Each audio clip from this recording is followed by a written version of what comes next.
সম্প্রতি গাজীপুরে কালিয়াকৈরে 13 বছরের মাদ্রাসার ছাত্রীকে এক হিন্দু যুবক অপহরণ করে 3 দিন আটকে রেখে দলবদ্ধভাবে পাশবিক নির্যাতন চালায়। অতীতের মতোই মিডিয়া নীরব, প্রশাসন নীরব।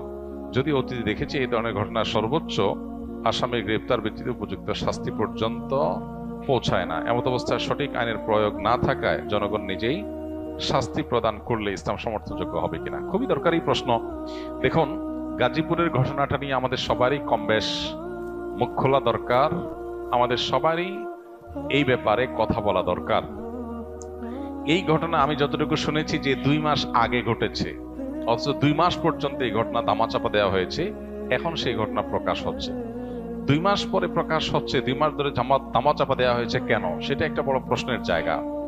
আর এই দেশে মুসলমানরা, আমরা দীর্ঘদিন থেকে দেখেছি, হিন্দুদের পূজা হলে যাতে করে সেখানে কেউ নাশকতা করতে না পারে, মাদ্রাসার ছাত্ররা গিয়ে মন্দির পাহারাদারি করে সেখানে মুসলমানদের বদনামির হাত থেকে বাঁচাবার জন্য চেষ্টা করে।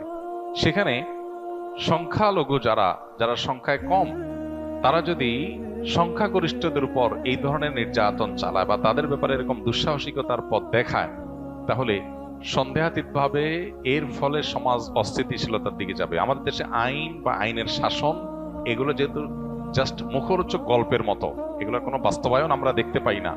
এজন্য মানুষের আস্থা তলানিতে। এরকম পরিস্থিতিতে মানুষের আস্থা ফিরে আনার জন্য দৃষ্টান্তমূলক শাস্তির কোনো বিকল্প নাই। অতএব এ ধরনের ইস্যুতে বিশেষ করে জড়িতদেরকে দৃষ্টান্তমূলক শাস্তির মুখোমুখি করার কাজটা যদি প্রশাসন করতে ব্যর্থ হয়, তাহলে মানুষ আইন নিজের হাতে তুলে নিলে তার দায়ও এই লোকগুলোর উপরেই পড়বে। পাশাপাশি আরেকটা গুরুত্বপূর্ণ বিষয়, আমাদের দেশে আপনারা লক্ষ্য করবেন যে তথাকথিত নারীবাদী, তথাকথিত শিশু অধিকারের ব্যাপারে সচেতন যারা, তথাকথিত সুশীল যে মানুষগুলোকে আমরা বলি বা নিজেদেরকে তারা বলেন, এই মানুষগুলো এ ধরনের ঘটনা একেবারে মুখে কুলুপ দিয়ে বসে থাকেন। কোন মুসলিম নারী তিনি নির্যাতিত হলে তাদের নারী অধিকারের স্লোগান একেবারে থেমে যায়। আজকে যদি ঘটনাটা উল্টো হতো, ধরা যাক কোনো মাদ্রাসার ছাত্র, কয়েকজন ছাত্র কোন হিন্দু একটা মেয়েকে, যে শিশু, তাকে তুলে নিয়ে গিয়ে যদি এই জুলুম করতো, এই নির্যাতন করতো, তাহলে আজকে সারা দেশের মিডিয়া, সারা দেশের তথাকথিত প্রগতিশীল নারীবাদী, এদের পেরেশানির কোনো শেষ থাকতো না, এদের আওয়াজ অনেক বেশি শোনা যেত। কিন্তু দুর্ভাগ্য যে এখন যখন মুসলিম ভিকটিম, তখন এরা একেবারে চুপ, এদের মুখে কুলুপ। আমি যেন বলার চেষ্টা করি, বিভিন্ন সময় আমাদের সমাজে এই জাতীয় ইস্যুগুলোতে তথাকথিত মানবাধিকার কর্মী কিংবা তথাকথিত মানবতাবাদী, নারীবাদী, এ জাতীয় বিভিন্ন মুখরোচক স্লোগান যারা ধারণ করছে, এই মানুষগুলোর মুখোশ, তাদের আসল রূপ আমাদের সামনে ফুটে ওঠে। এটা দুর্ভাগ্যজনক। অতএব এদেরকে চেনার এই সুযোগগুলো যখন আমরা পাই, তখন আমাদের উচিত হলো তাদেরকে ভালো করে চেনা এবং সতর্ক থাকা। আমরা সবাই যার যার জায়গা থেকে গাজীপুরের ঘটনায় দায়ীদের দৃষ্টান্তমূলক শাস্তির জন্য যার যার জায়গা থেকে চেষ্টা করব এবং কথা তুলব। আল্লাহ তাআলা আমাদেরকে ন্যায্য বিচার পাওয়ার তৌফিক দান করুন। খ্রিস্টান ধর্ম প্রচারে তারা একটা অডিও রিচার্জেবল ডিভাইস মানুষকে হাতে হাতে দেয়, এবং রিচার্জেবল মোবাইলের মতো দেখতে হওয়ায় মানুষ আগ্রহের সাথে গ্রহণ করছে। এর বিরুদ্ধে আমাদের কি কিছুই করার নেই? ভাইরা আমার, খ্রিস্টান মিশনারিগুলো আমাদের দেশে ধর্মান্তকরণের যে প্রক্রিয়া চালাচ্ছে, সেটা আজকে নতুন না, অনেক দিন ধরে। এবং আপনারা জানেন, খ্রিস্টান মিশনারিগুলোর এই যে অপতৎপরতা, এই অপতৎপরতা আমাদের পাহাড়ি অঞ্চলকে অস্থির করে তুলতেছে, এবং সেখানে প্রতিনিয়ত মানুষ অশান্তির মধ্যে বসবাস করতে হচ্ছে। আমাদের এই ছোট্ট একটা দেশকে নিয়ে যে ষড়যন্ত্র হয়, এর ভিতরে সবচেয়ে বড় ষড়যন্ত্র হলো খ্রিস্টান মিশনারিগুলোর ষড়যন্ত্র। এই ষড়যন্ত্রকে নস্যাৎ করার জন্য আমাদের সতর্ক হতে হবে। সোশ্যাল মিডিয়াতে, ফেসবুকে আপনারা দেখবেন যে বিভিন্ন ধর্মের মানুষেরা প্রতারণা করে তাদের ধর্মের দাওয়াত দিচ্ছে। কিভাবে? এই যে একটা ডিভাইস একজনকে ধরাই দিচ্ছে, সাধারণ মানুষ মোবাইল টোবাইলে জাতীয় কিছু মনে করে নিচ্ছে, এরপর দেখা যাচ্ছে ওখানে শুধুমাত্র খ্রিস্টান ধর্মের বিভিন্ন বক্তব্য, ওয়াজ, নসিহত, বই পুস্তক, ইনজিল ইত্যাদি আছে, আর কিছু নাই। তার মানে খুব কৌশলে প্রতারণা করে মানুষকে অন্য ধর্মের দিকে আহ্বান করা হচ্ছে।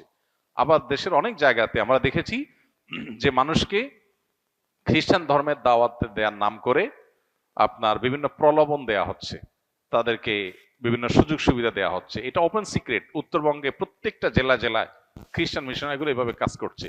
এবং উত্তরবঙ্গে গেলে দেখা যায় তাদের যে পরিমাণ কার্যক্রম, অফিস আদালত, গাড়ি ঘোড়া, তাদের লোকবল যেভাবে কাজ করছে, প্রশাসনের কিছু অসাধু মানুষ সামান্য কিছু ঘুষ পেয়ে তারা অনায়াসে এদেরকে এই অনৈতিক এবং অবৈধ রাষ্ট্রীয় আইনে যেটা নিষিদ্ধ প্রলোভন দেখিয়ে ধর্মান্তরিত করার এই কাজটা তারা কিন্তু অহরহ করে যাচ্ছে, যেন দেখার কেউ নাই। ডক্টর আব্দুল্লাহ জাহাঙ্গীর রহমাহুল্লাহ সারা জীবন এ ব্যাপারে মানুষকে সতর্ক করেছেন, জাতিকে সতর্ক করেছেন, এ নিয়ে বহু বই তিনি লিখেছেন এবং এই কাজ করতে করতেই আল্লাহ তাআলা তাকে দুনিয়া থেকে নিয়েছেন। অতএব আমাদের উচিত হবে সতর্ক থাকা।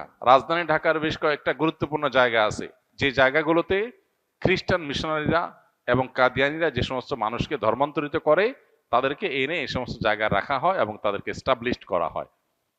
আমরা পৃথিবীর অনেক দেশের কথা জানি, ইন্দোনেশিয়া এবং আরো বিভিন্ন দেশের কথা জানি, যে সমস্ত দেশে একসময় খ্রিস্টান মিশনারিগুলো এইভাবে ধর্মান্তরিত করার কাজ শুরু করেছে।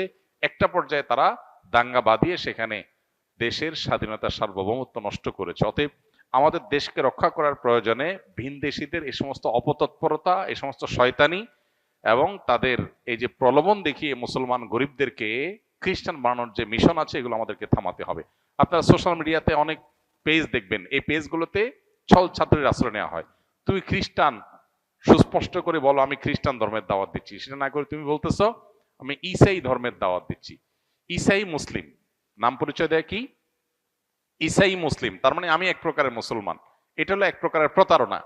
তুমি খ্রিস্টান সেটা বলো স্পষ্ট করে, না করে তুমি ছল ছাতুরি করছো সাধারণ এবং সরল মনা মুসলমানদেরকে বিভ্রান্ত করবার জন্য। অতএব এদের ব্যাপারে আমাদের সজাগ থাকতে হবে এবং এদের শয়তানিকে আমাদের থামাতে হবে। প্রশাসনের অসাধু কিছু মানুষজন যারা সামান্য কিছু টাকা পয়সা খেয়ে এদেরকে নির্বিঘ্নে কাজ করার সুযোগ দেয় এবং এদের বিরুদ্ধাচরণ করলে তাদেরকে বিগত সরকারের আমলে আমরা দেখেছি জেল জুলুম সহ্য করতে হয়েছে।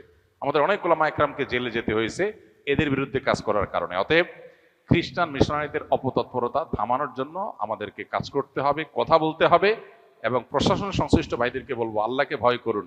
এই মাটির বিরুদ্ধে বিশ্বাসঘাতকতা আপনারা করছেন, যারা খ্রিস্টান মিশনারি সহ বিদেশি মিশনারিগুলোকে, বিভিন্ন অর্গানাইজেশনগুলোকে তাদের ধর্মান্তরিত করার যে কাজ, এই কাজটা আপনারা নির্বিঘ্নে করতে দিচ্ছেন।